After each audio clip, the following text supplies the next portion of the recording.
बड़े आनंद के साथ हम आप सब लोग कल प्रथम स्कंद में प्रवेश किए और श्रीमद् भागवत की रचना वेद व्यास जी ने किस भाव से की ये हम सुन रहे थे।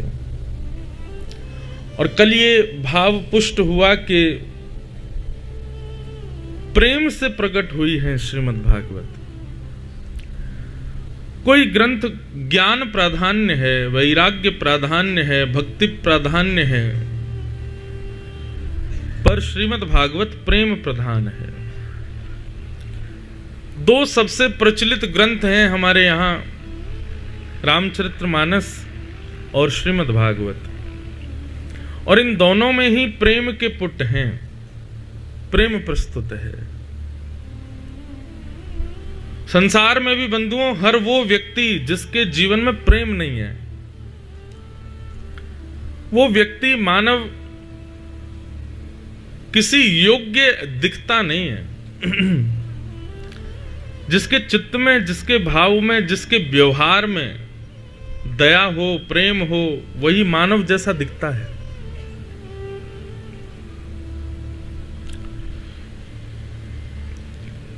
आप जो दिखते हो वो नहीं हो। वास्तविकता में हम जैसे दिखते हैं या जैसा हम लोगों को दिखाते हैं स्वयं को, वो हमारा वास्तविक रूप नहीं होता।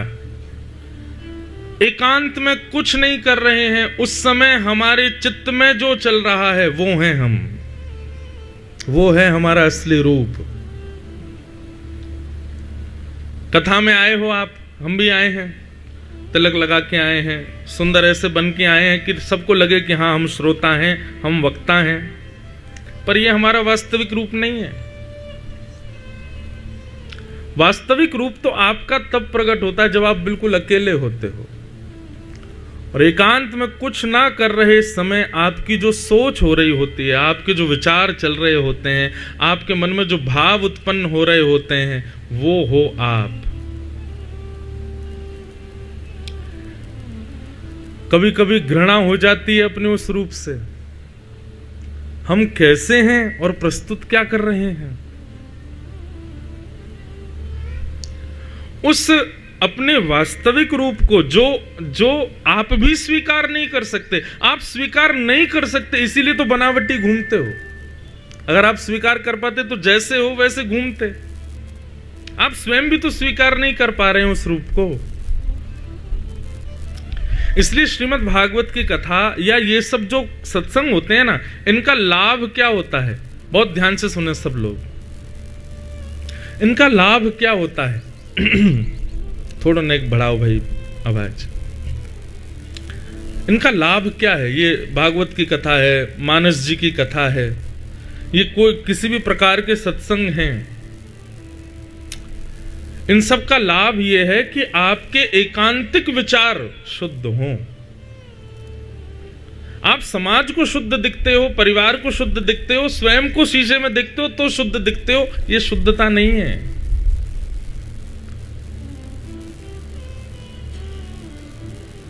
एकांत में, चिंतन में जो आपके विचार आते हैं वो आपकी रूप को दिखलाते हैं, बताते हैं।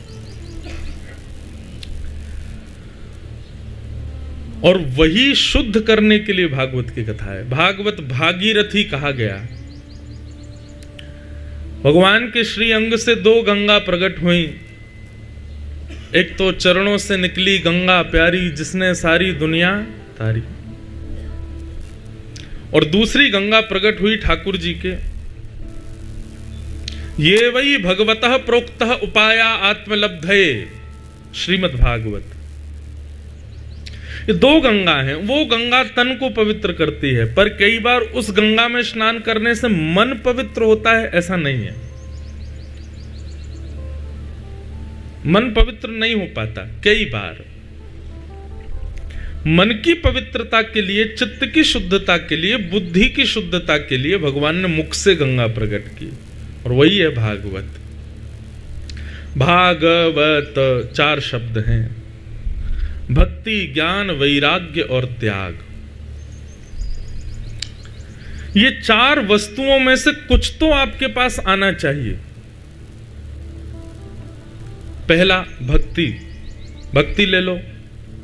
पर कई लोग कथा में ऐसे आते हैं, उनको भक्ति से कोई मतलब नहीं होता। कई लोग मिलते हैं, वो कहते हैं महाराज जी आप ज्यादा भक्ति वक्ति की बातें नहीं बताया करो, आप तो बस ये बताओ कि जीवन सुखी कैसे जिया जाए।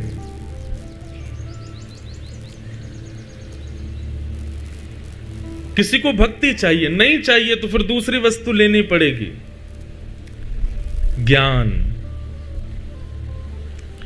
कई लोग कथा में ऐसे आते हैं, उनको ज्ञान से मतलब नहीं है।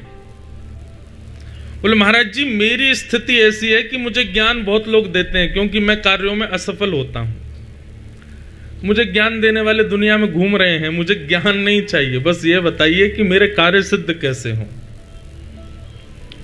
तो भक्ति, ज्ञान और तीसरा आया व से वैराग्य। वैराग्य सुनाने लग जाएं तो बोले महाराज इसलिए तो आए नहीं थे हम कथा में कि आप वापस घर जाने लायक भी ना छोड़ो हमें। वैराग्य तो चाहिए नहीं। तो फिर अंतिम शब्द आता है त, यानी कि त्याग। त्याग तो करना पड़ेगा। आप कहोगे महाराज अभी तो कमाना शुरू किया, आप कह रहे हो त्याग दो, अभी तो सब कुछ तैयार हुआ है, अभी तो ब्याह हुआ हमारा, अब आप कह रहे हो त्याग दो। ये बहुत गलत फिलॉसफी सीख ली है हम लोगों ने। ये सब छोड़ने त्यागने का विषय हमारे शास्त्रों में कभी नहीं कहा जाता।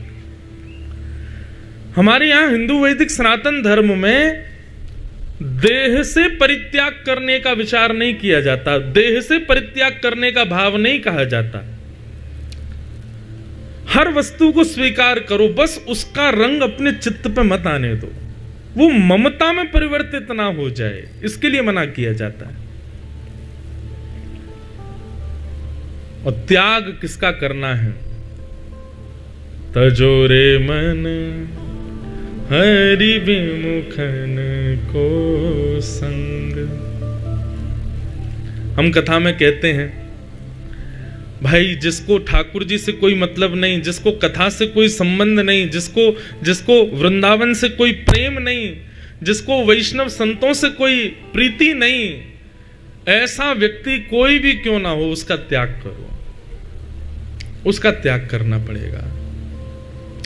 आप कहेंगे महाराज जी किसी ने त्याग किया है क्या?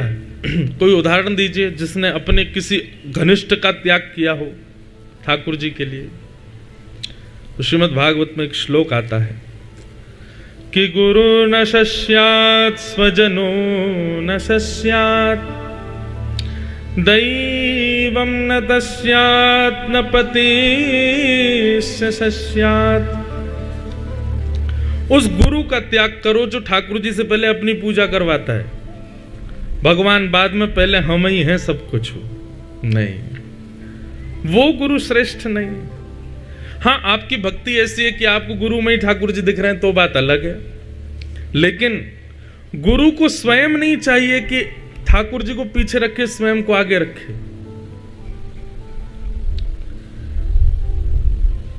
किसने त्याग किया था? बलि ने त्याग किया गुरु शुक्राचार्य जी का। जब वामन रूप में भगवान आए तो बलि संकल्प दे रहा था और शुक्राचार्य जी जाकर के कमंडल में बैठ गए। भगवत भक्त मिलन में गुरु बाधा बने तो ऐसे गुरु का त्याग करो। आजकल गुरु ढूंढना, गुरु परखना, यह भी बड़ा चैलेंजिंग काम हो गया है। संसार में गुरु मिलना बड़ा मुश्किल है, और उसके पीछे दोष गुरु का नहीं है, हमारा है। हम लोग प्रभाव देख करके गुरु बनाते हैं। किसका प्रभाव ज्यादा है, किसकी फैन फॉलोइंग ज्यादा है, किसके महाराज सही पूछें तो आडंबर जिसका ज्यादा, उसके पीछे ज्यादा लोग दीवाने। गुरु का प्रभाव नहीं, स्वभाव देखो। गुरु क्या, किसी भी संबंध में प्रभाव को प्रधानता मत दो, स्वभाव को प्रधानता दो। गुरु न शस्यात्, उस गुरु का त्याग करो जो भगवत मिलन में बाधा बने। दैवम न तस्यात्, उस देवता को भी त्यागो जो भगवत मिलन में बाधा बने।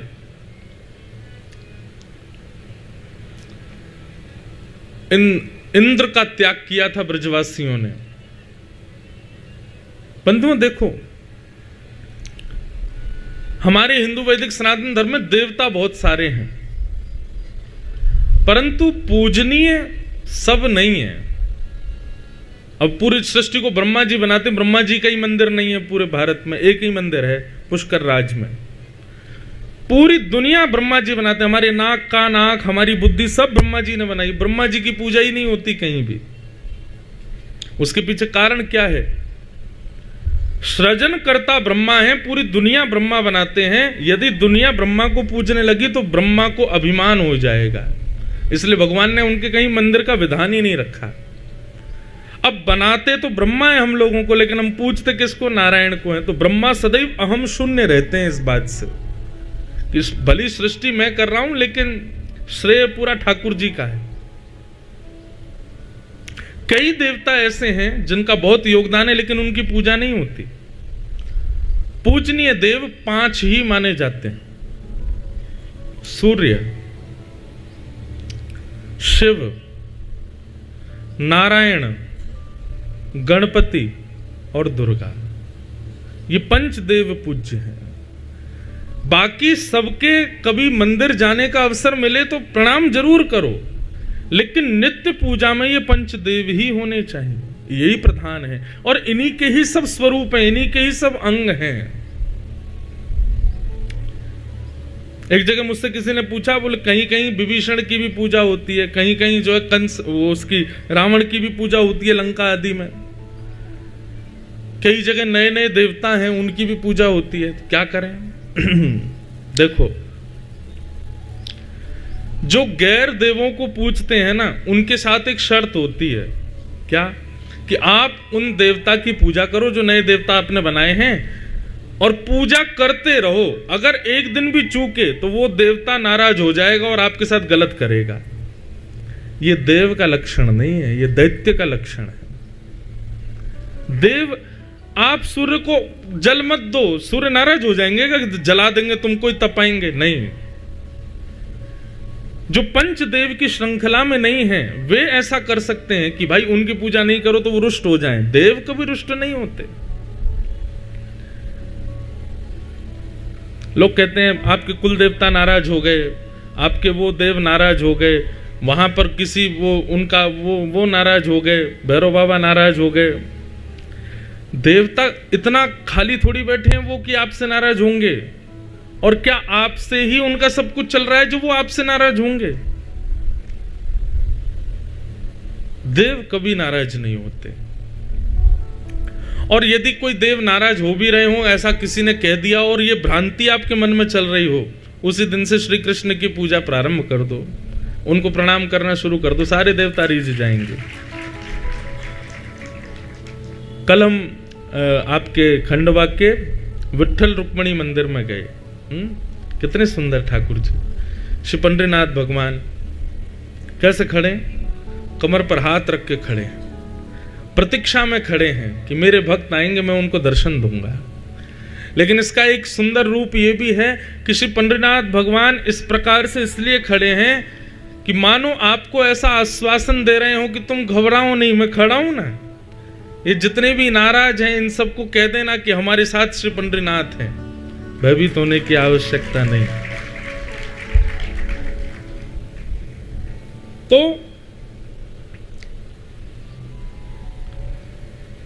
देव पूज्य सब नहीं होते, कुछ ही हैं। उनका त्याग करो जो भगवत मिलन में बाधा बने।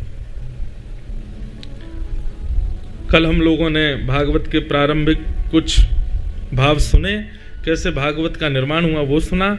अब यहां से महाभारत का थोड़ा प्रसंग प्रारंभ होगा, सब लोग ध्यान पूर्वक सुनो। कि यदा मृधे कौरव संजयानां वीरेस्वथो वीरगतिं गतेषु ब्रकोदरा विद्गदा विमर्श भ्रगनोरुदंडे धृतराष्ट्रपुत्रे।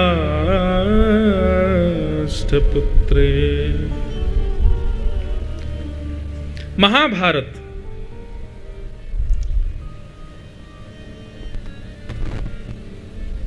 युद्ध अपने अंतिम पड़ाव पर था और उसी समय भीम ने दुर्योधन की जंघा पर अपनी गदा का प्रहार किया और जंघा टूटने की वजह से दुर्योधन गिर पड़ा और पांडवों की जीत हो गई। यह प्रसंग चल रहा था। अब ये कथा क्यों सुनाई जा रही है? परीक्षित कौन है उनका परिचय दिया जा रहा है। कौरव हार गए, पांडव जीत गए। पांडव सब अपनी विजय का आनंद करने लगे। तभी बदले की आग में जल रहा दुर्योधन सोचने लगा, ऐसा क्या करूं कि ये पांडव सुखी ना रह पाए। बंधुओं, एक बात बताएं, कलयुगी व्यक्ति का लक्षण क्या है? जिस व्यक्ति के चित्त में पाप रहता है उस व्यक्ति का लक्षण क्या है? कि अपने साथ हुए किसी गलत कार्य का वो सदैव बदला लेने का प्रयास करता है। देख लूंगा, छोड़ूंगा नहीं इसको मैं, इसने मेरे साथ ऐसा किया, इसको कभी ना कभी तो मैं बताऊंगा, कुछ तो मैं इसके साथ करूंगा।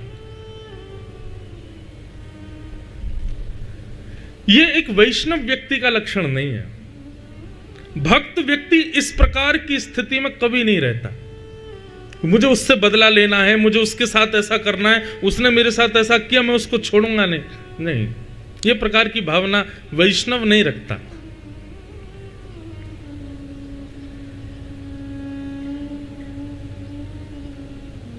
वैष्णव तो क्षमा करता है। आपका चाहे जैसा व्यवहार हो वो आपको क्षमा करेगा। क्षमा बड़े को चाहिए। जो ओहदे में बड़े होते हैं ना, जो बुद्धि से विवेक से बड़े होते हैं, वो क्षमा करते हैं, वो दंड नहीं देते।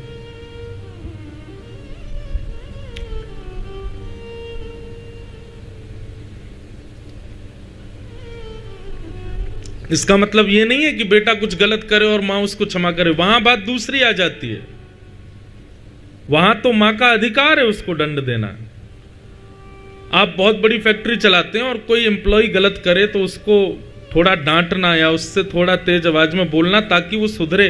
इसलिए किए जाने वाला क्रोध या इस प्रकार से किया जाने वाला थोड़ा ये भाव, ये गलत नहीं है। आपके हृदय के भाव के साथ किसी ने कुछ गलत किया और उसके बाद आप बदला लेने का सोचो, नहीं, क्षमा करो, कोई बात नहीं, उसको क्षमा करो। दुर्योधन सोच रहा है ऐसा क्या करूं कि ये पांडव बैठ ना पाए। तभी गुरुपुत्र अश्वत्थामा वहां पर आए और गुरुपुत्र अश्वत्थामा को दुर्योधन ने कहा कि ये पांडव हमको हरा करके हस्तिनापुर की राज्य गद्दी पर बैठ गए, तुम कुछ ऐसा करो कि ये पांडव भी ना बैठ पाए। हम तो बैठ ही नहीं पाएंगे लेकिन ये भी नहीं बैठने चाहिए। जो वस्तु हमारी नहीं हुई हम किसी और की होती देख नहीं सकते। ये कलयुगी व्यक्ति का लक्षण है। मैं अगर इसको नहीं पा पाया तो ये भी नहीं पाए।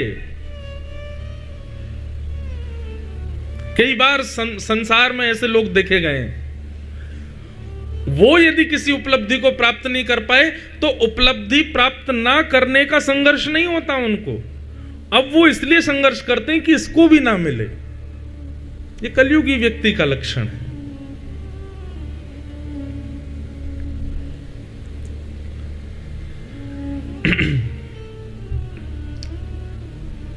अश्वत्थामा गुरुपुत्र रात्रि में सोते हुए पांडवों को मारने के लिए गया, परंतु उसको विचार करना चाहिए, जिसके रक्षक स्वयं श्री कृष्ण है उसको किस प्रकार से मार सकते हो आप। आपको पता है गोस्वामी तुलसीदास जी का कभी आप जीवन चरित्र पढ़ेंगे, बहुत सावधानी से सुनिए सब लोग। गोस्वामी जी ने जब मानस जी की रचना की ना तो कई सारे लोग उनके विरोधी हो गए। क्यों? रामायण सतकोटि अपारा। ऐसा कहा जाता है कि रामायण एक नहीं है, अनेक हैं।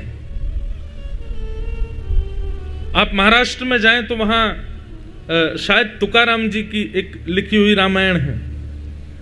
दक्षिण में जाएंगे तो वहां की एक अलग रामायण है। और हमारे हिंदू वैदिक सनातन धर्म की तो प्रथम वाल्मीकि रामायण है। और फिर 500 वर्ष पहले गोस्वामी तुलसीदास जी ने रामचरितमानस भी लिखी। ऐसे अनेक रामायण के भाव हैं।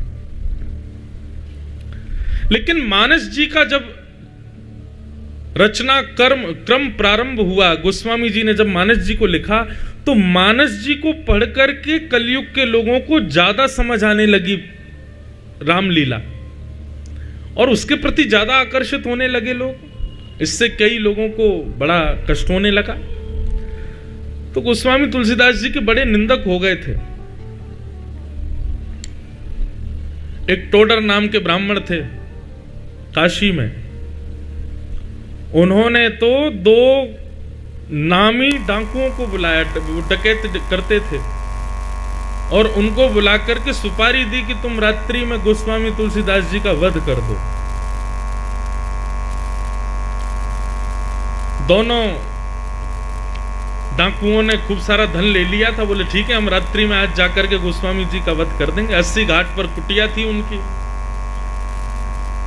जैसे ही दोनों डाकू गए गोस्वामी जी के वध के लिए, तो 80 घाट पर गोस्वामी जी की कुटिया के बाहर देखा कि 2 राजकुमार इतने सुंदर, इतने सुकोमल, इतने प्यारे, रूप ऐसा कि नेत्र यदि देख लें तो पलक झपकना भूल जाएं, ऐसा रूप। वो पहरेदारी कर रहे थे गोस्वामी जी के भवन की। आहा, डाकू तो मारना ही भूल गए, उनके रूप को ही देखते रहे रात भर बैठे बैठे। सुबह होते ही पलक झपकी तो वे दोनों अंतर ध्यान हो गए। गोस्वामी जी गंगा स्नान करने के लिए बाहर आए। दोनों डाकू दौड़ करके गए, चरणों में गिर गए। बोले भगवान अपनी शरण में ले लो, आप हमको दीक्षा दे दो, हमको चेला बना लो अपना। गोस्वामी जी बोले भैया, तुम्हारे आव भाव और प्रणाम करने की स्थिति देख करके लगता तो नहीं है कि तुम वैष्णव हो, तुम कभी कथा वथा सुनते हो। तुम्हारी चाल चलन उठना बैठने से ये तो पता चलता है कि तुम महासंसारी व्यक्ति हो, फिर तुमको हमसे दीक्षा क्यों चाहिए? कथा सुनते हो, कथा में आते हो हमारी, बताओ कहां होती है हमारी कथा? डाकू बोले ये सब तो हमको नहीं पता।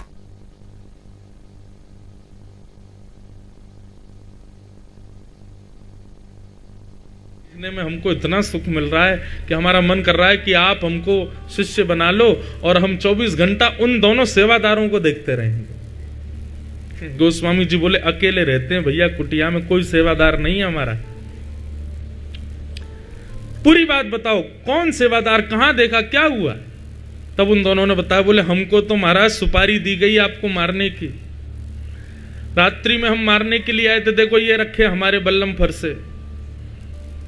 लेकिन आपको मारने के लिए जैसे ही हम आए तो आपकी कुटिया के बाहर 2 सुंदर राजकुमार अपने सुंदर केशों के यहाँ पर सुंदर बढ़िया केशों को बांधे हुए और सुंदर वर्कल वेश धारण किए हुए, कटाक्ष बिल्कुल जैसे मृग नेत्र हों दोनों के, एक श्याम वर्ण एक गौर वर्ण, हाथ में धनुष बाण लिए, बिल्कुल छरेरा बदन था उनका। ऐसा अद्भुत कांति देख करके हम तो मोहित ही हो गए। उनको देखने के लिए हम चाह रहे हैं कि आप हमको भी सेवा में रख लो। गोस्वामी जी के नेत्र सजल हो गए। अरे पगलों, वो कोई सेवादार नहीं है, वो साक्षात राघव जी थे, वो साक्षात लखनलाल जी थे। जब आप पूर्ण रूपेण ठाकुर जी को समर्पित हो जाते हैं ना बंधुओं, तो ठाकुर जी की जिम्मेवारी है कि आपके ऊपर आने वाली आंच आपके लिए उपयोगी है कि अनुपयोगी है। जैसे कि कई लोग ऐसा कहते हैं कि हम भक्ति करने लगे तब से ज्यादा कष्ट आने लग गए हमारे जीवन में। ऐसा क्यों? ठाकुर जी की शरणागति जब हो गई तो फिर कष्ट क्यों आ रहा है? बंधुओं, जब बच्चा छोटा होता है ना, तो वो सबसे ज्यादा किसके पास रहता है? अपनी मां के पास। लेकिन कभी कभी माँ उस बालक को पकड़ करके वो क्रिया करती है कि वो निकल निकल के भागता है गोद में से, और उस समय उसको लगता है मेरी सबसे बड़ी शत्रु यही है। जैसे जब हम छोटे होते हैं तो किसी किसी दिन माँ को पता नहीं क्या होता है, वो पकड़ लेती है, उस दिन बेसन से नहवाती है, लगाए पूरे हाथ पाँव में, सब नहाए होंगे बेसन से, माँ सबको नहवाती है। और जिस दिन बेसन से नहवाती हैं और वो पत्थर से रगड़ा मारती हैं, उस दिन कौन बालक है जो रोवे ना, सब भागते हैं।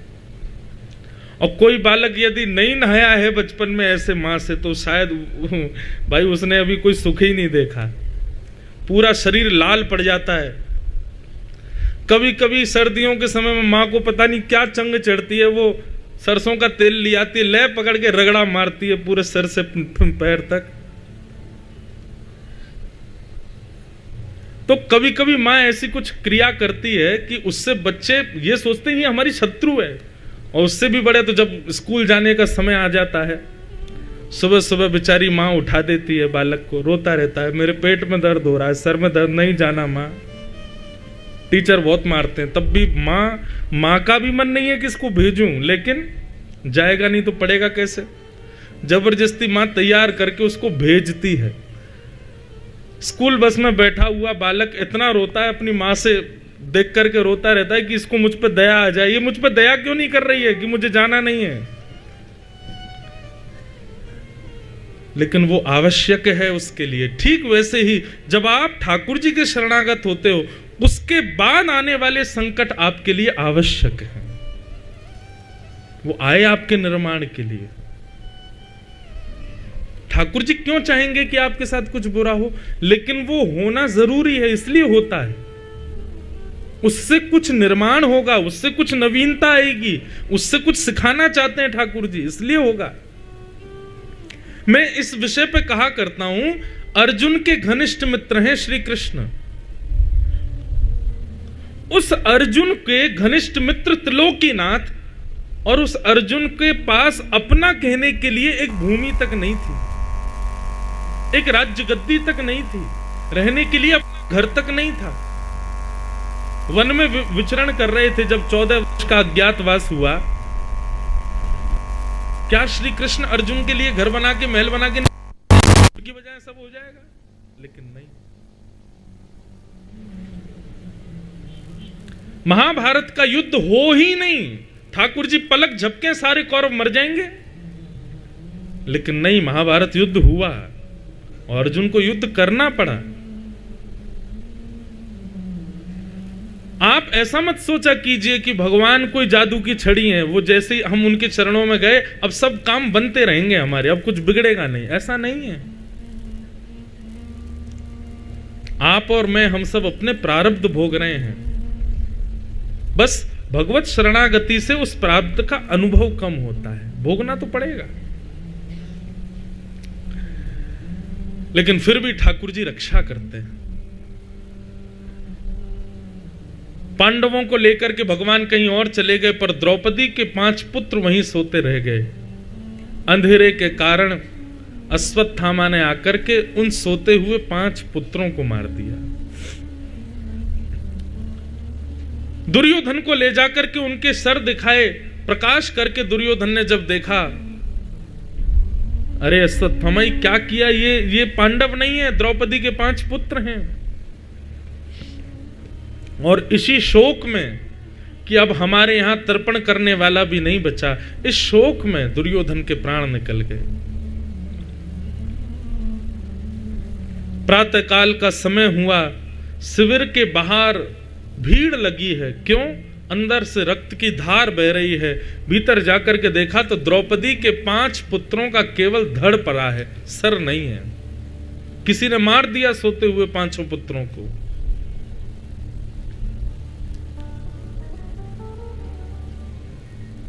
अब देखो यहां पर भी बात आती है, द्रौपदी बहन है भगवान की, भगवान बहन मानते हैं द्रौपदी को। ठाकुर जी की बहन होने के बाद भी उसके 5 पुत्र मार दिए, ठाकुर जी ने नहीं बचाए। लोग कहते हैं कि हम ठाकुर जी के शरणागत हैं, ठाकुर जी रक्षा क्यों नहीं करते? कुछ कार्य होने के लिए ही बने हैं और वो होंगे ही,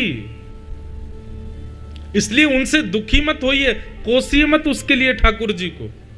ऐसा क्यों हो रहा है? जब समर्पित हुए हैं तो तेरे फूलों से भी प्यार, तेरे कांटों से भी प्यार, आप जो देंगे हमें सब स्वीकार।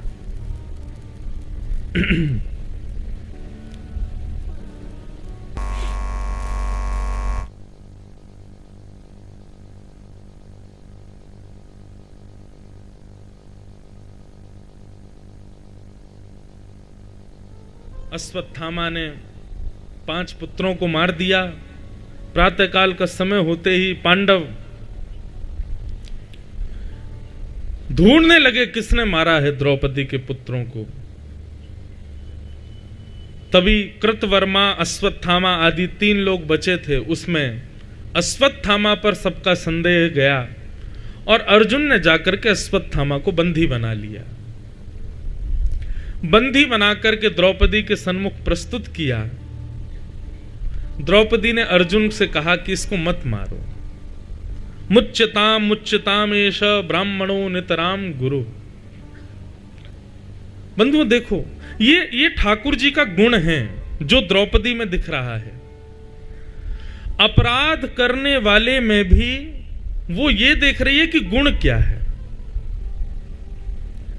हम लोग कैसे हैं कि कोई कुछ गलत करे तो उसका एक दुर्गुण तो हमको दिख ही गया, फिर हम 5 दुर्गुण और देख लेते हैं उसमें।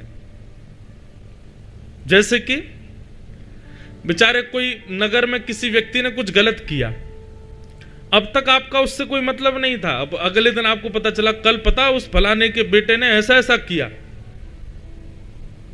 तो ये एक दुर्गुण था, लेकिन अब 4 दुर्गुण और। हाँ, उसकी नजर तो मुझे ऐसी लगती थी थोड़ी सी, 5 दिन पहले मुझे मिला था कहीं पे, उसकी चाल ढाल से भी लगता तो था, मां से भी ऐसे करके बात। 4 दुर्गुण और देख लिए हमने। ये हमारा स्वभाव है। और ठाकुर जी का स्वभाव कैसा है पता है?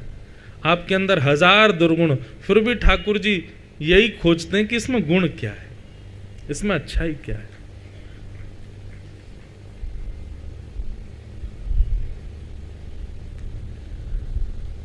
बंधुओं, आपकी भक्ति लाभकारी हो रही है, इसका एक प्रमाण यह भी है कि अत्यंत उपेक्षित व्यक्ति में भी आप गुण देख करके बताओ।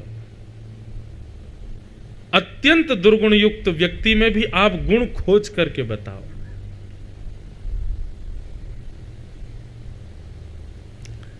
तब समझो कि आपकी भक्ति लाभकारी है।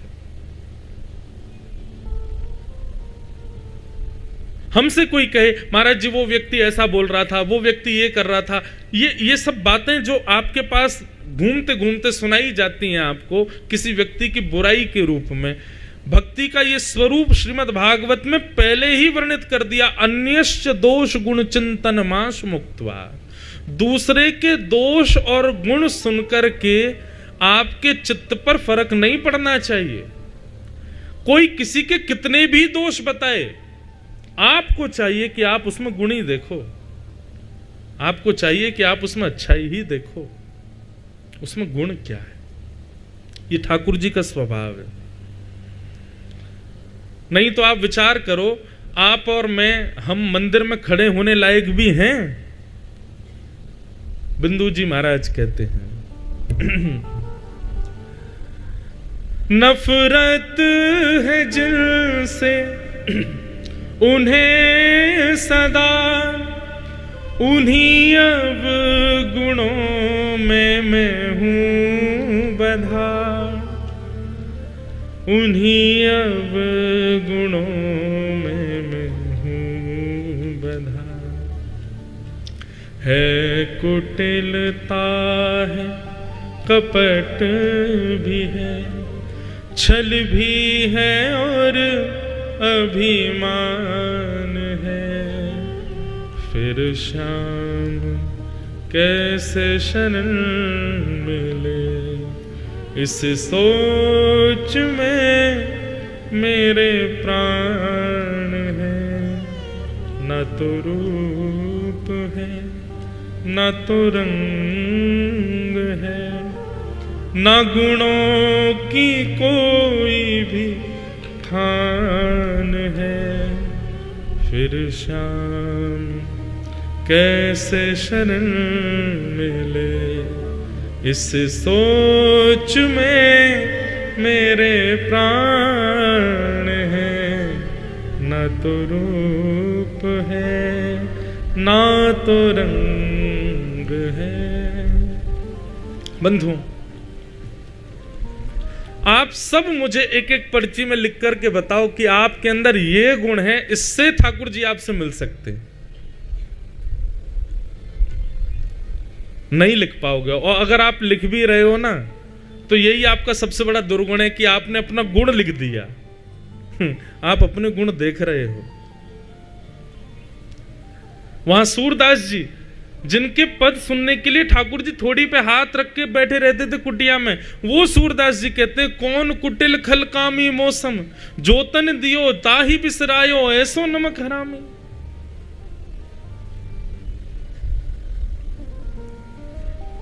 वहीं रसिकाचार्य कहते हैं, मैं हूं कुत्ता राम का, मोती मेरा नाम, गलविच डोरी प्रेम की, जित खींचे उत जाऊं। हमारे पूर्वजों ने, हमारे पूर्वाचार्यों ने कभी अपने गुण नहीं बताए, सबने अपने आप को कोसा ही कि हम तो योग्य हैं ही नहीं उनके। और वास्तविकता यही है बंधुओं, हमारे अंदर एक भी ऐसा लक्षण नहीं है जिससे ठाकुर जी प्रसन्न हो सकें। कुछ भी नहीं है हमारे पास, लेकिन फिर भी वे हमको मंदिर बुलाते हैं, वे अपनी कथा सुनवाते हैं, वे वृंदावन बुलाते हैं, वे अपना दर्शन कराते हैं। ये उनका स्वभाव है कि वो हमारे किसी ना किसी गुण पर तो रीझते हैं। ये स्वभाव अपने अंदर लाओ। उपेक्षित व्यक्ति में भी गुण देखने का प्रयास करो। एक अत्यंत दोषी व्यक्ति में भी आप ये देख करके लाओ कि इसमें गुण क्या है। क्योंकि संसार में यदि कोई व्यक्ति जी रहा है तो ऐसा हो ही नहीं सकता कि उसमें कोई गुण ना हो। और एक और बात कहते हैं, कोई कितना भी बड़ा तपस्वी, कितना भी बड़ा महात्मा, कितना भी बड़ा साधु क्यों ना हो, ऐसा हो ही नहीं सकता कि उसमें दुर्गुण ना हो। सब दोष और गुण से युक्त हैं, तभी हम पृथ्वी पर हैं। हम में दोष ज्यादा होते तो हम पृथ्वी पर नहीं, हम नरक में होते। हम में गुण ज्यादा होते तो हम स्वर्ग में होते। दोनों समान हैं, इसीलिए हम पृथ्वी पर हैं। पर हमको चाहिए कि सब में गुण देखें। यहां सामने बालकों का हत्यारा बैठा है और द्रौपदी कह रही है कि इसको छोड़ दो। ये सुनने में जितनी आसान लग रही है ना बात, उतनी कठिन है। माँ का इतना प्रेम होता है अपने बालक से कि गली मोहल्ले के बच्चे यदि बालक पर चिल्ला भी दें तो माँ लड़ने पहुंच जाती है। उस माँ के बालकों को मार दिया जान से, और जिसने मारा उसके लिए द्रौपदी कह रही है कि इसको छोड़ दो, इसको मत मारो। ये सामान्य बात नहीं है, ये वैष्णव लक्षण है। बंधु, एक बात मन में आती है, ये जो अभी एक पंक्ति गाई थी मैंने कि नफरत है जिनसे उन्हें सदा, उन्हीं अवगुणों में मैं हूं बंधा। सारे वो लक्षण हैं हमारे अंदर जो ठाकुर जी को बिल्कुल पसंद नहीं है। निर्मल मन जन सो मोहि पावा, मोहि कपट चल छिद्र ना भावा। यहां इस पंडाल में बैठे हर व्यक्ति का मन निर्मल नहीं है। हर व्यक्ति के अंदर कोई थोड़ा भी सही छल तो है, थोड़ा ही सही कपट तो है। हम सब उन सारे दुर्गुणों से युक्त हैं जो ठाकुर जी को प्रिय नहीं है। तो फिर कैसे भगवत प्राप्ति हो? तो एक बात तो इसमें यह आती है कि ठाकुर जी सब में फिर भी गुण देख लेते हैं, लेकिन दूसरा एक पक्ष और है। यदि सूरदास, मीराबाई, कुंभनदास, तुलसीदास, कबीरदास, धुनी वाले दादाजी या ऐसे महान संतों का आश्रय लेकर के ठाकुर जी को भजोगे तो आपके दुर्गुणों को ठाकुर जी नजरअंदाज कर देंगे और आपको स्वीकार करेंगे। इसलिए गुरु आश्रय बताया हमारे यहां। इसका एक प्रमाण सुनाएं। गोवर्धन में श्रीनाथ जी जब विराजते थे तो श्रीनाथ जी के मंदिर के पास में एक व्यक्ति रहता था और वो क्या करता था कि शाम को बहुत सारी भीड़ इकट्ठी हो जाती थी और उनको बैठ करके ठाकुर जी के रूप का वर्णन करता था। बहुत ध्यान से सुनिएगा, भगवान के रूप का वर्णन करता था। ठाकुर जी की उठी हुई भुजा का भाव क्या है, ठाकुर जी की कमर पर हाथ रखें उसका भाव क्या है, ठाकुर जी ऐसी माला पहने तो उसका भाव क्या है, ठाकुर जी पीली पाग पहने तो उसका भाव क्या है। और वो इतना सुंदर भाव सुनाता था कि लोग उससे रीझ जाते थे। लेकिन वास्तविकता ये थी कि वो स्वयं कभी दर्शन करने नहीं जाता था, वो केवल दुनिया से सुन करके, किसी प्रवक्ता से सुन करके सबको बताता था। बहुत ध्यान से सुनिएगा सब लोग, भगवद रस जब तक आप स्वयं नहीं चाखो तब तक आपको बोलने का अधिकार नहीं है, और आप बोलेंगे भी तो आपके उस रस से किसी को सुख मिलेगा नहीं। इसलिए केवल सुनी सुनाई बातें कभी भी नहीं कहनी चाहिए। ये आप लोगों के लिए भी है, वक्ताओं के लिए भी है। आपने किसी से कुछ सुना, सुनकर के उसका मनन चिंतन करो, उस रस का पहले स्वयं आस्वादन करो, उस रस में स्वयं को डुबाओ, तब आप किसी को सुना सकते हैं। तो वो व्यक्ति भगवान के रूप का वर्णन करता था पर स्वयं कभी दर्शन करने जाता नहीं था। सूरदास जी को ये बात पता चली। सूरदास जी को जैसे ही पता चली तो सूरदास जी उसके पास पहुंच गए और बढ़िया बढ़िया रूप का वर्णन कर रहा था ठाकुर जी के। सूरदास जी जाकर के बोले, भैया तुम रूप का वर्णन तो बहुत सुंदर कर रहे हो, लेकिन हमें पता है कि तुमने स्वयं दर्शन करके इस रूप का वर्णन नहीं किया है, तुम किसी अन्य रसिकों से सुनकर के ये भाव बता रहे हो। भाव बताने में कोई दोष नहीं है, लेकिन स्वयं भी तो दर्शन कर सकते हो। येरा मंदिर, श्रीनाथ जी तुम्हारे माथे पर बैठे हैं, फिर भी तुम दर्शन करने नहीं जाते हो, और केवल ये सस्ती लोकप्रियता के लिए तुम यहां बैठ के प्रवचन कर रहे हो। ठीक है, रसिकों की बात सुन के सबको बताओ, लेकिन स्वयं भी तो दर्शन करो। अब वो तो हंसने लग जाता, हाँ हाँ महाराज जी जाऊंगा, आप तो सब जानते हैं, अब इतना व्यस्त रहता हूं, जाऊंगा, सुबह मंगला में चलूंगा।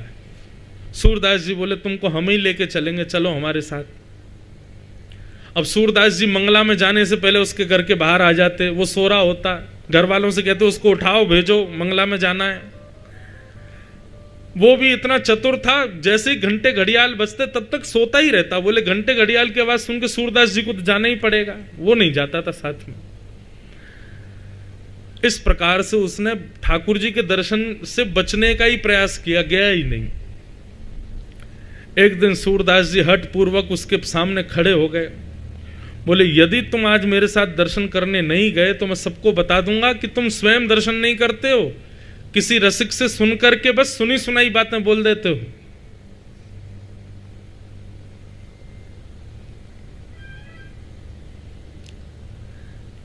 आज बड़ा बेचारा दुखी, उसका मन बड़ा भर रहा था।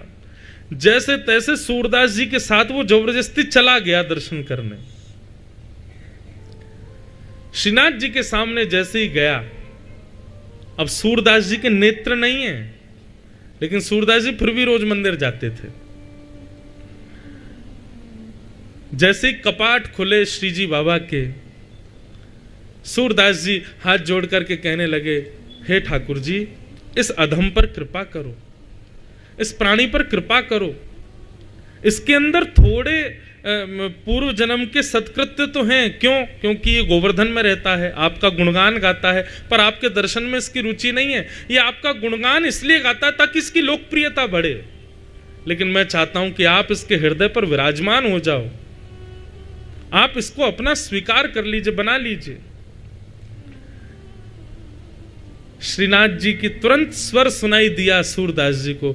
सूरदास जी बोले, अरे सूरदास जी, ठाकुर जी बोले, अरे सूरदास जी, तुमने बड़ी कृपा करी जो तुम याकू लेकर के आ गए। अरे बड़े दिनांत मैं भी आके दर्शन की प्रतीक्षा कर रहे हो। सूरदास जी के नेत्र सजल हो गए। सूरदास जी बोले, जय जय, आप कितने दयालु हो, बताओ, आपने इसमें भी एक गुण देख लिया, इसके दर्शन की आप लालायित बैठे थे, ये तो आपको कभी देखने भी नहीं आता। पर आप इसके दर्शन के लिए लालायित क्यों थे भगवान? ठाकुर जी बहुत सुंदर बात कहते हैं, बोले सूरदास, जिस दिन आप मेरा दर्शन करने आ रहे थे और दर्शन करते आते समय जब आप इसकी दुकान के सामने रुक गए और आपने मन बना लिया कि इसको मैं दर्शन कराने ले जाऊंगा, तब से ही मैं इसके दर्शन की प्रतीक्षा कर रहा था। आपने जब से मन बनाया तब से मुझे ये प्रिय लगने लगा। आप जब से इसके यहां जा जा करके मंगला में, राजभोग में और बार बार इसको उठाने लगे, चल दर्शन कर, तब से मैं प्रतीक्षा कर रहा था इसके दर्शन की। मतलब उस व्यक्ति में ऐसा कोई गुण नहीं है कि ठाकुर जी रीझ हैं, लेकिन सूरदास जी उसके पीछे पड़े इसलिए ठाकुर जी को वो प्रिय लगने लगा। तो मतलब ये बात हमने क्यों कही? हम में कोई गुण नहीं है कि ठाकुर जी को हम प्रिय लगें, लेकिन इन आचार्यों ने, इन गुरुजनों ने, इन महापुरुषों ने, इन वैष्णवों ने ठाकुर जी को इतना गाया है, इतना गाया है, यदि हम इनका आश्रय ले लेंगे और ये हमारे ऊपर अगर वरद हस्त रख देंगे तो इनके वरद हस्त से ठाकुर जी हमको स्वीकार कर लेंगे। ये भाव।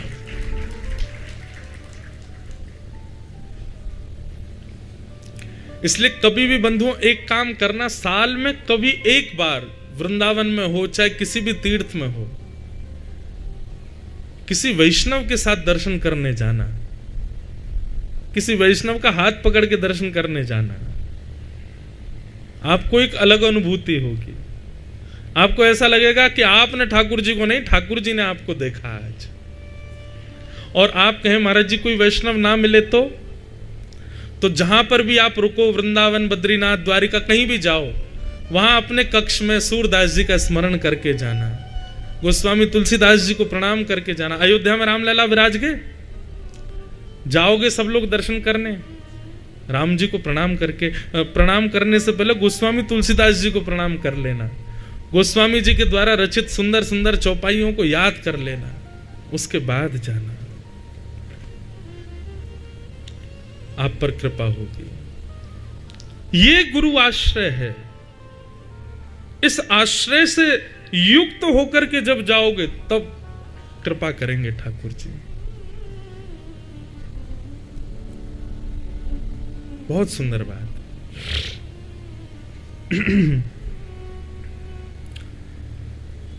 तो ये द्रौपदी का सद्गुण है कि वो अपने पुत्र के हत्यारे में भी गुण देख रही है कि ये ब्राह्मण है, इसको मत मारो। ये अपनी मां का इकलौता पुत्र है, इसको मत मारो। इसकी मां विधवा हो चुकी है, एक पुत्र के सहारे अपना जीवन जी लेगी, इसको मार दोगे तो इसकी मां अकेली पड़ जाएगी। अर्जुन, इसको मत मारो। यहां पर श्री सुखदेव जी महाराज कहते हैं कि द्रौपदी की बात में 5 भावों का दर्शन होता है। हर व्यक्ति को कोई भी निर्णय लेने से पहले इन 5 बातों का ध्यान रखना चाहिए। कौन कौन सी 5 बातें? तब सूत जी महाराज कहते हैं कि धर्मम न्यायम शकरुणम निर्वलीकम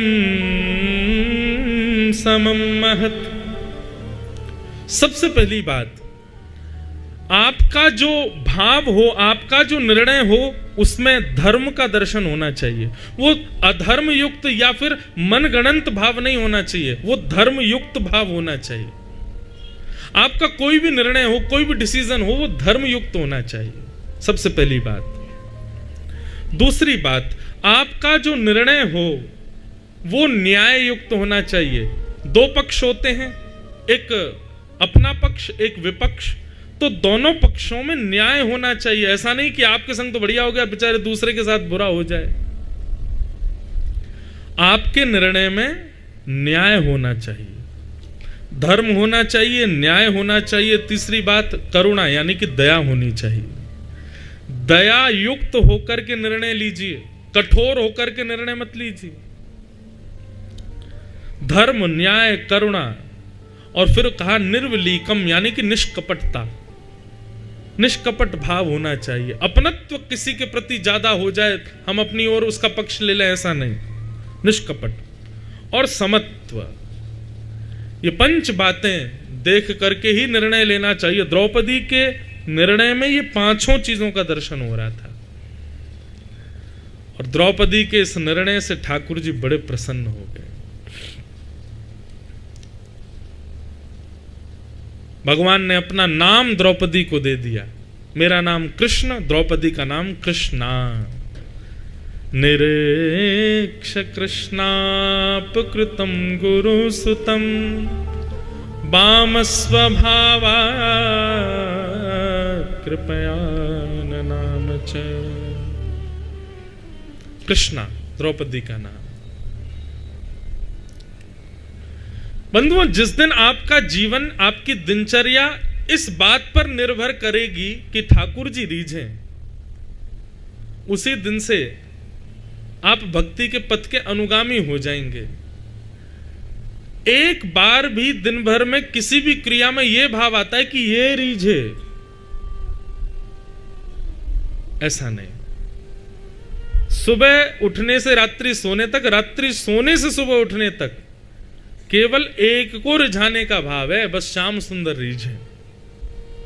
हमारी कोई भी क्रिया हो, हमारा, आप पाप कर ही नहीं सकते, फिर आप कुछ गलत कर ही नहीं सकते, आपके विचार में भी कभी पाप नहीं आ सकता अगर इस भाव से रहोगे तो। जब लोक रंजन की भावना मन में आती है ना, तभी व्यक्ति पाप करता है। हम 24 घंटे इसी भाव में हैं कि बस ठाकुर जी रीझे हमसे, चाहे हमारा पहनाव हो, ओढ़ाव हो, श्रृंगार हो, हमारा भोजन हो, प्रसाद हो, हमारी वाणी हो, हमारा चलना हो, नाचना हो, गाना हो, बैठना हो, सोना हो, हर बात से केवल ठाकुर जी रीझें। आप पाप कर ही नहीं सकते, फिर आप वो क्रिया करोगे ही नहीं जिसमें पाप विद्यमान हो।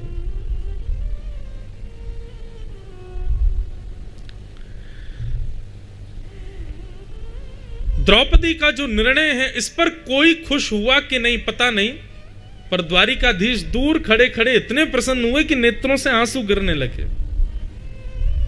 ठाकुर जी बोले, एक मां होकर के अपने बालकों के हत्यारे को क्षमा कर रही है द्रौपदी, यह असंभव है, लेकिन फिर भी कर सकती है मेरी बहन जो है। भगवान ने उसको अपना नाम दे दिया।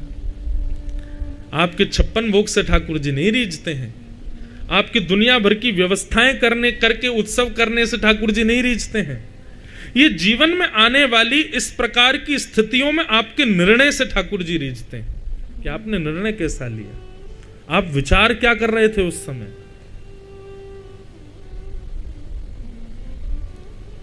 ठाकुर जी रीझ गए द्रौपदी से।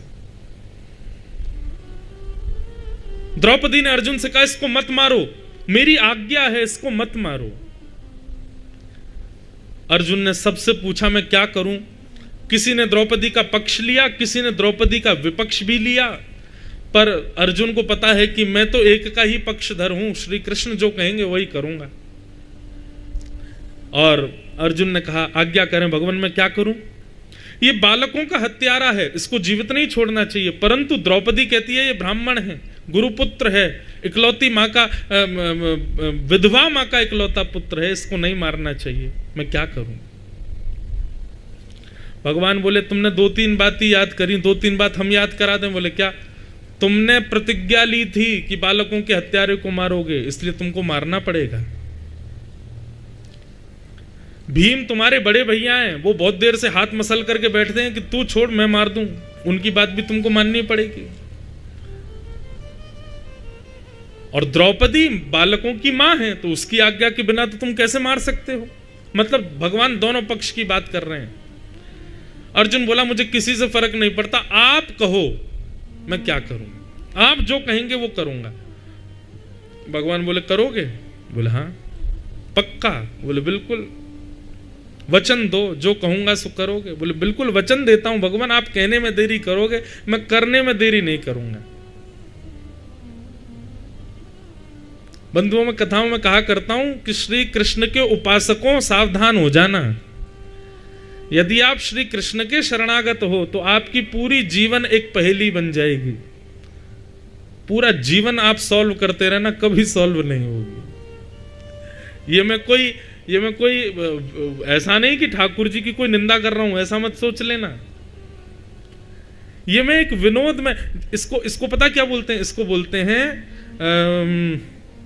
व्याज स्तुति। क्या बोलते हैं? व्याज स्तुति। जिससे बहुत प्रेम होता है उसकी स्तुति ऐसे की जाती है जैसे व्यंग मारा जा रहा हो, उसको व्याज स्तुति कहते हैं। श्रीमद् भागवत में गोपियों ने जो भ्रमर गीत गाया है उसको व्याज स्तुति कहते हैं।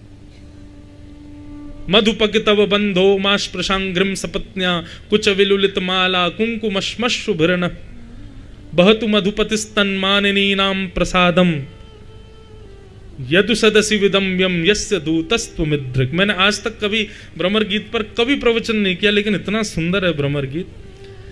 कई प्रसंग भागवत के ऐसे हैं वो मैं अपने लिए गोपनीय रखता हूं, सबको नहीं सुनाता, पर वो हैं बहुत सुंदर है। 8 वर्ष होने को आए हमें कथा, आज तक मैंने भ्रमर गीत नहीं बोला होगा कथा में, बोलेंगे कब? तो ये व्याज स्तुति में प्रेमी के ऊपर व्यंग कसा जाता है, लेकिन वो व्यंग नहीं, वो प्रेमी होता है।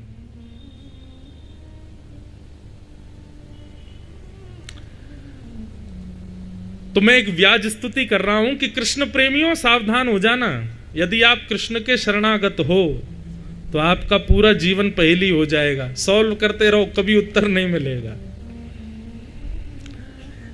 अर्जुन प्रणाम करते हुए कहता है आप जो कहेंगे वो करूंगा। भगवान बोले तो फिर करो। ब्रह्म बंधुर न हंतव्य आतताई बधारण। ब्राह्मण कैसा भी क्यों ना हो अर्जुन, उसको मारना नहीं चाहिए, और बालकों का हत्यारा कोई भी क्यों ना हो उसको छोड़ना नहीं चाहिए। तुम्हारे सामने जो अश्वत्थामा है ये ब्राह्मण भी है और बालकों का हत्यारा भी है। अब तुम सोच लो क्या करना है। अर्जुन सोच में पड़ गया, मैं क्या करूं।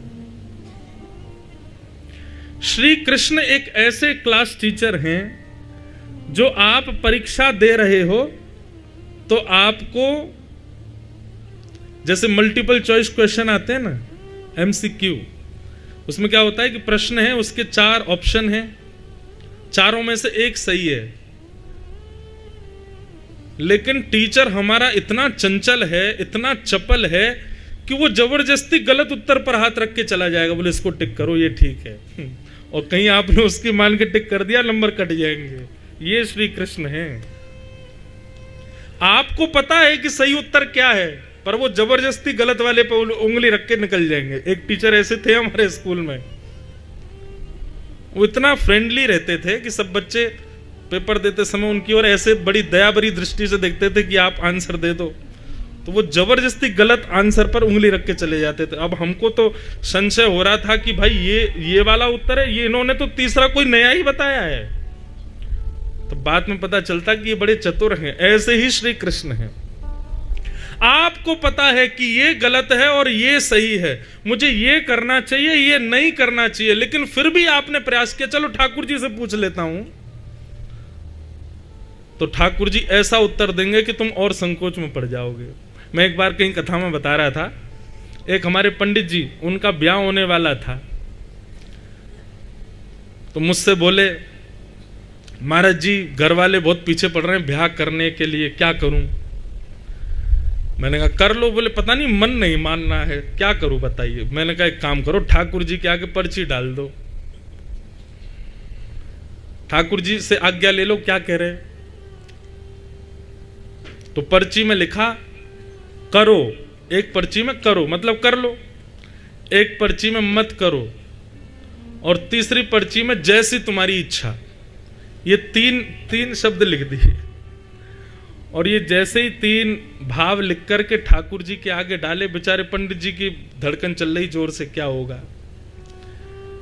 अच्छा मैंने पंडित जी से कहा कि कोई संभावना है मना करने की? बोले नहीं, घर वाले तो सब राजी करके बैठे हैं, बिल्कुल तैयार है मेरा हाँ ना सुनने की। मैंने कहा तुमने ना बोला तो बोले फिर भी करा ही देंगे। मैंने तो फिर पूछ क्यों रहे हो? बोले नहीं बस मैं चाह रहा हूं ठाकुर जी की राजी एक बार मिल जाए। मतलब वो चाहते थे कि ठाकुर जी कह दें कर लो। पर्ची उछाल करके भैया लाल जी के चरणों से जैसी पर्ची उठाई उसमें आया मत करो। बेचारे परेशान हो गए, महाराज जी अब क्या करूं, सब बातचीत हो गई, रोका हो गया, ये हो गया वो हो गया। मैंने की लाल जी को देखो मंद मंद मुस्कुरा रहे हैं। बोले तू आयो ही क्यों पूछ रहे, और आयो तो फिर कर जो कह रहा हूं। हमने कहा चल एक बार और उछाल लेते हैं। एक बार और उछाला तो अब की बार आया कर लो। मैंने कहा यार देख वोट अलग अलग हो गए हैं, एक वोट गया कर लो पे, एक क्या मत करो, एक बार और उछाल लेते हैं, अब की बार जो आया वो करेंगे। तीसरी बार उछाला तो उसमें आया जैसी तुम्हारी इच्छा। तीनों बार अलग अलग। अब मैंने की तू सुन, तू करे ही ले ब्याह। अब क्या हुआ कि उन पंडित जी का ब्याह हो गया। एक दिन बेचारे दुखी बैठे थे, मैंने क्या हो गया, बोले पत्नी बहुत लड़ती है। मैंने लाल जी मना कर रहे थे मत करो, फिर भी नहीं माने तुम। तो भैया ठाकुर जी श्री कृष्ण के उपासकों सावधान हो जाओ, आपको सही उत्तर पता होगा और आपने ठाकुर जी से पूछ लिया तो गलत उत्तर की ओर आज इशारा कर देंगे तुम्हारी बुद्धि जानने के लिए। ये खेल है उनका, ये सबके संग नहीं खेलते, जिससे उनको प्रेम होता है उसी से खेलते हैं ठाकुर जी।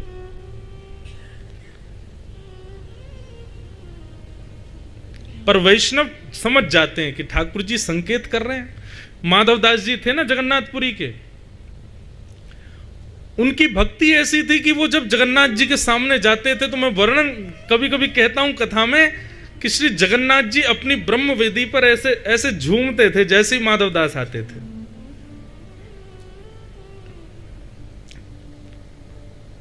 माधवदास जी वो भक्ति करते थे केवल जगन्नाथ जी को रिझाने के लिए, लेकिन जगन्नाथ जी ने पता क्या किया, उनकी ख्याति फैलाना शुरू कर दिया पूरे नगर में। अब तो माधवदास जी अपने घर से निकलते और महाराज दुनिया भर की भीड़ उनके पीछे आगे लग जाती। कोई माला पहना रहा है, कोई पुष्प बरसा रहा है, कोई 56 भोग दे रहा है। माधवदास जी उस पूरे यश को तुच्छ मात्र मानते, नेत्र बंद करके चलते रहते और श्री जगन्नाथ जी के मंदिर में जाकर खूब रोते। बोले नाथ ही क्या कर रखा है आपने, मैं ये संसार से माला पहनने के लिए आपकी भक्ति नहीं करता हूं, आपने मेरा इतना यश क्यों करवा दिया है। मैं आपसे एक वरदान चाहता हूं, ये सारा यश मेरा खत्म कर दो, नहीं तो मैं समुद्र में डूब करके अपने प्राण त्याग दूंगा। कोई मिलेगा ऐसा व्यक्ति जो ठाकुर जी से कह रहा है मेरी संपत्ति छीन लो, मेरा यश वापस ले लो। क्यों? क्योंकि मैं जानता हूं कि ये परीक्षा के रूप में आपने मुझे दिया है कि मैं इस यश से प्रसन्न हो रहा हूं कि नहीं। लेकिन मुझे इस यश की प्रसन्नता नहीं है भगवान, मुझे बस आप रीझे रहो ये चाहिए। जगन्नाथ जी ने हृदय से लगा लिया माधवदास को। बोले हाँ माधव, वास्तविकता में ये यश मैंने इसलिए बढ़वाया कि मैं देखना चाह रहा था कि तुम अपनी भक्ति के होने वाले इस यश पर तुम आकर्षित हो रहे हो कि नहीं।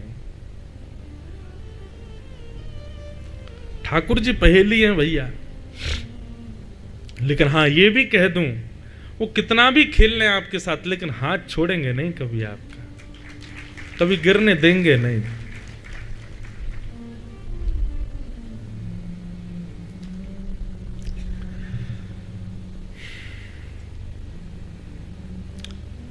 अर्जुन से कह दिया कि ब्राह्मण कैसा भी क्यों ना हो उसको मारना नहीं चाहिए, बालकों का हत्यारा कोई भी क्यों ना हो उसको छोड़ना नहीं चाहिए।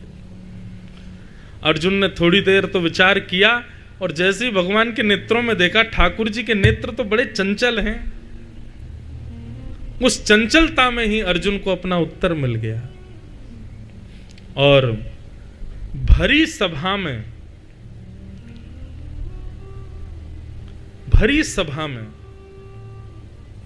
अर्जुन ने अश्वत्थामा की आधी मूंछ, आधी दाढ़ी, आधे केश मोड़ दिए और शिखा छेदन कर दिया।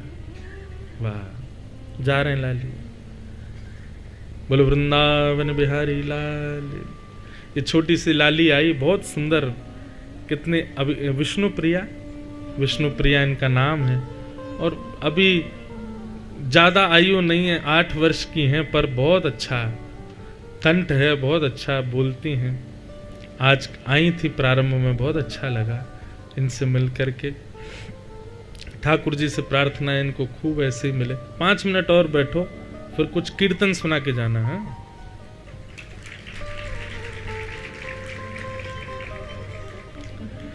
तो आधी दाढ़ी मूछ शिखा छेदन करके अश्वत्थामा को भरी सभा में अपमानित कर दिया। मतलब ठाकुर जी कहना चाह रहे हैं ब्राह्मण है, इसको मार नहीं सकते, बालकों का हत्यारा है, इसको छोड़ नहीं सकते, तो फिर क्या दंड दें इसको? बोले मृत्यु से भी बड़ा दंड, जिसमें ये मरे भी ना, जीवित रहे और इसको दंड भी मिल जाए। और मृत्यु से भी बड़ा दंड है बंधुओं अपमान, भरी सभा में अपमान, और वो भी उस व्यक्ति का जिसको सदैव सम्मान की बहुत इच्छा है। बंधुओं, वैष्णव का एक स्वरूप स्वभाव और है कि वो ज्यादा सम्मान की कामना नहीं करता, ज्यादा सम्मान के प्रति उसका भाव नहीं होता। मेरा सम्मान हो, मेरा नाम बोला जाए। मैं तो कभी कभी खुद ये बात सोच करके लोगों का ज्यादा नाम बोलता नहीं। मुझे कई सारे लोग ऐसे मिलते हैं जिनकी भक्ति ऐसी है कि वो मंच से बतानी चाहिए, पर मैं बताता हूं उनका नाम नहीं लेता। ऐसा बोल दूंगा एक व्यक्ति मिले थे, ऐसी ऐसी उनकी भक्ति थी। क्यों? क्योंकि नाम लिया तो कहीं वो नाम का आदी ना हो जाए। हम स्वयं बहुत प्रयास करते हैं, कहीं भी जाते हैं बहुत सम्मान सब जगह मिलता ही है। इस कलिकाल में बंधुओं यही समझ लीजिएगा कि ये सम्मान ही आपकी भक्ति में सबसे बड़ी बाधा बनेगा। और हमारे लिए तो क्या हो गया कि व्यासपीठ पर बैठते हैं तो सब जगह सम्मान पहले मिलता है। कहीं भी जाएंगे माला पहले पहनाएंगे, प्रणाम पहले करेंगे, दंडवत करेंगे। अब उसमें दो बात आ गई हैं, यदि उसको स्वीकार करते हैं तो मान बढ़ता है, और अस्वीकार करें तो लोग कहते हैं कितने अभिमानी महाराज जी, प्रणाम तक नहीं करने देते, बोलने तक नहीं देते, माला तक नहीं पहनते हमारे हाथ से। तो अभी तो बस ये कर दिया कि ठाकुर जी जितना हो सके बचाए रखना, क्योंकि इस व्यासपीठ पर सम्मान तो बहुत मिलता है, और लेकिन वो सम्मान पचाने की हमको क्षमता देना बस। और एक बात और है बंधुओं, सम्मान आपका कोई करे पर आप उसको अस्वीकार कर दो हृदय से। बाहर से भले ही ले लो, लेकिन हृदय से अस्वीकार करो तो भी बचे रहोगे। हृदय से अस्वीकार करो, क्योंकि सम्मान की एक बार लत लग गई ना आपको, तो सम्मानम कलयाति घोर गरलम। इस कलयुग में सबसे बड़ा विष है सम्मान। सम्मान की लत लगते ही सारे अवगुण आपके भीतर एक एक करके आने, प्रवेश करने प्रारंभ कर देंगे। उससे बचो। अश्वत्थामा का भरी सभा में अपमान कर दिया। मणिम जहार मूर्धन्यम, उसकी मणि को निकाल करके धक्के देकर के सभा से बाहर कर दिया। और ठाकुर जी अब सबका सबका जो है तर्पण आदि करवा करके, श्राद्ध आदि करवा करके भगवान अब वापस द्वारिका को जाने को निकले। इतने में ही उत्तरा के गर्भस्थ शिशु को मारने के लिए अश्वत्थामा ने ब्रह्मास्त्र छोड़ दिया। उत्तरा दौड़ी दौड़ी भगवान के शरण में गई। लाज रखो गिरधारी, मोरी लाज रखो गिरधारी, जैसी लाज राखी अर्जुन की, जैसी लाज राखी अर्जुन की। भारत युद्ध पछारी, भारत युद्ध पछारी, सारथी हो के रथ को हाँक्यो, सारथी हो के रथ को हाँक्यो, सारथी हो के रथ को हाँक्यो, सारथी हो के रथ को हाँक्यो।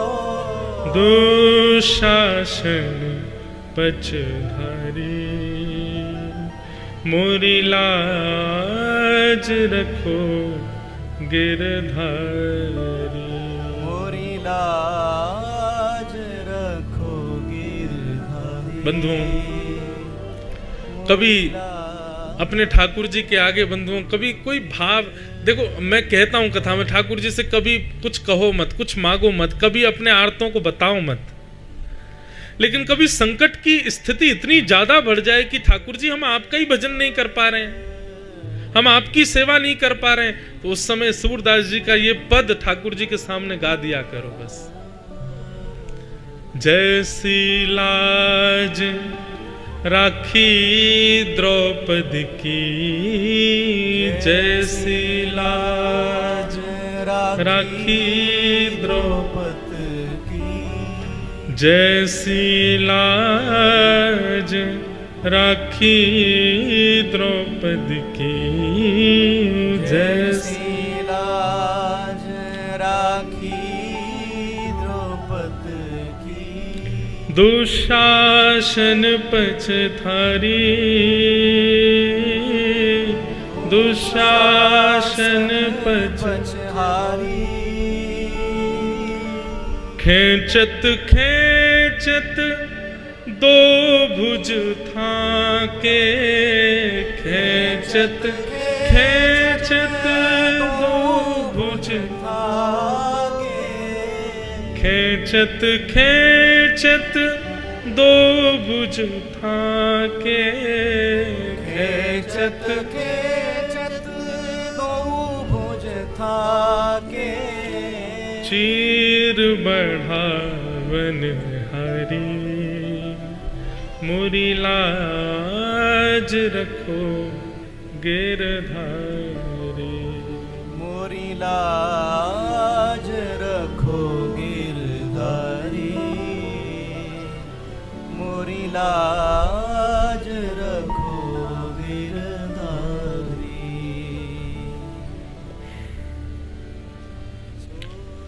सूरदास की लाज रखो हरी, सूरदास की लाज रखो हरी, सूरदास की लाज रखो हरी, सूरदास की लाज रखो हरी, गोवर्धन गिरधारी, गोवर्धन गिरधारी,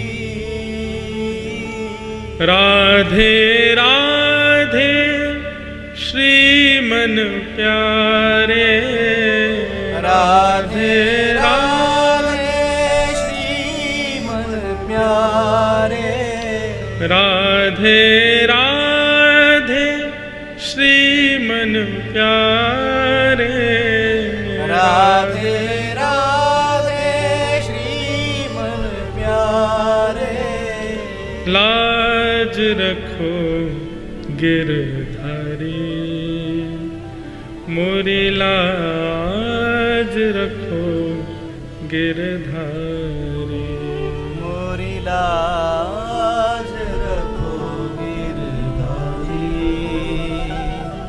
मोरी लाज रखो गिरधारी। उत्तरा के पति अभिमन्यु को महाभारत युद्ध में मार दिया गया था, और उस समय मारा गया जब उत्तरा गर्भवती थी।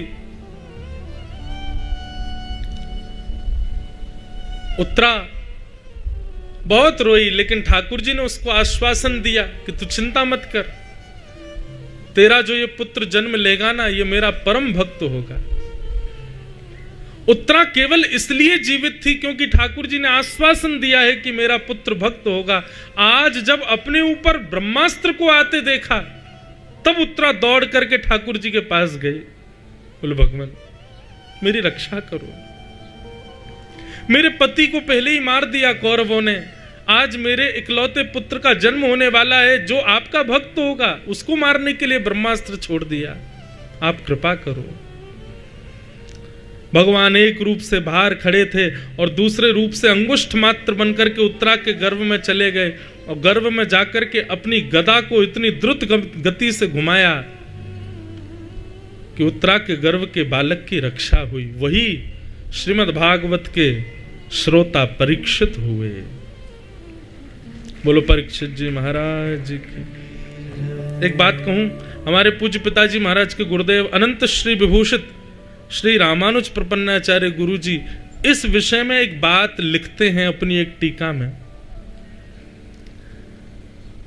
वे कहते हैं कि जब बालक अपनी मातृ गर्भ में होता है ना, तो ये तो आज का साइंस भी कहेगा और डॉक्टर भी कहते हैं कि उसके सही सलामत जन्म लेने के चांसेस कम होते हैं। मातृ गर्भ से सही सलामत उसका प्राकट्य हो, इसके चांसेस बहुत कम होते हैं। बहुत नियम पालन करने पर तब जाके बालक जन्म ले पाता है। जिस बालक का जन्म हो जाए, समझो कि उसकी किसी देव ने रक्षा की, उसको किसी देव ने सुरक्षित जन्म दिलवा दिया। परंतु हमारे गुरुदेव भगवान कहते हैं, यदि वही बालक भविष्य में चलकर के भागवत का श्रोता बन जाए तो यही समझना मातृ गर्भ में ठाकुर जी ने उसकी रक्षा की। आप आज कथा में बैठे हो, मैं कथा का वक्ता हूं, तो निश्चित है कि ये जो प्रेम है ना हमारे आपके भीतर, ठाकुर जी को देखा नहीं, हम क्यों रो जाते हैं उनकी याद में? ठाकुर जी से कभी मिले नहीं, इतनी याद क्यों आती है फिर उनकी? ठाकुर जी से कभी मिले नहीं तो फिर मिलन की इच्छा क्यों रहती है? क्योंकि कभी तो मिलन हुआ है। कई जन्मों से,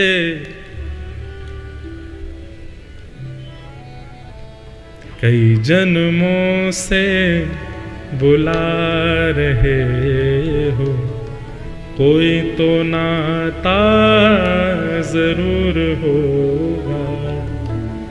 नजरों से नजरें मिला न पाऊं, ओ मेरी नजर का कसूर होगा।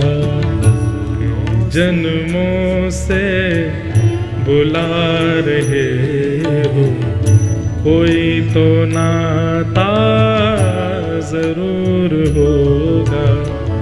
नजरों से नजरें मिला न पाऊं, मेरी नजर का कसूर होगा। नजरों से नजरें मिला न पाए, मेरी नजर का कसूर होगा। नजरों से नजरें मिला न पाऊं, मेरी नजर का कसूर होगा। नजरों से नजरें मिला न पाए, मेरी नजर का कसूर होगा। तुम ही तो मेरे माता पिता हो, तुम ही तो मेरे बंधु सखा हो। तुम ही तो मेरे माता पिता हो, तुम ही तो मेरे बंधु सखा हो।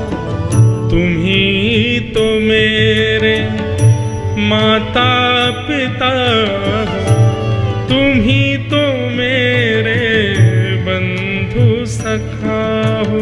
तुम ही तो मेरे माता पिता हो, तुम ही तो मेरे बंधु सखा हो। कितने ही नाते तुम संग जोड़े, कितने ही नाते तुम संग जोड़े। कोई नाता तो जरूर होगा। कितने नाते तुम संग जोड़े, कोई तो नाता जरूर होगा। कई जन्मों से बुला रहे हो, कोई तो नाता जरूर होगा।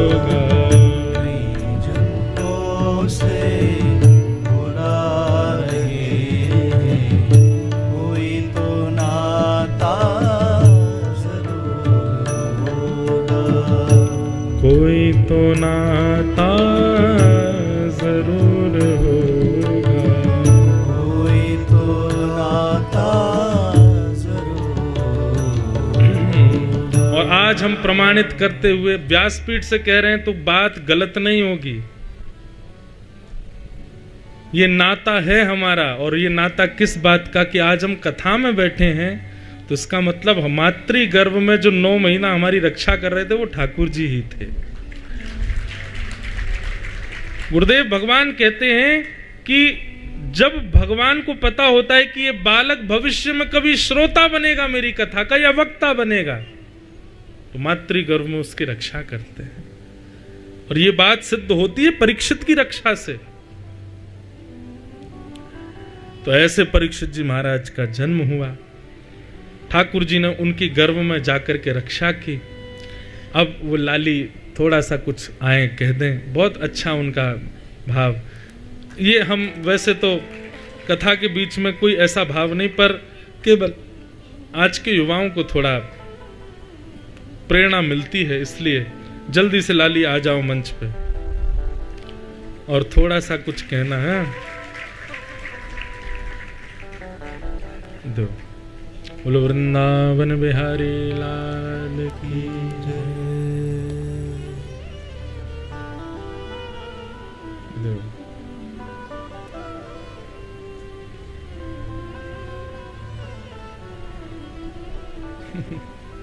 वो कह रहे हैं माइक भारी है।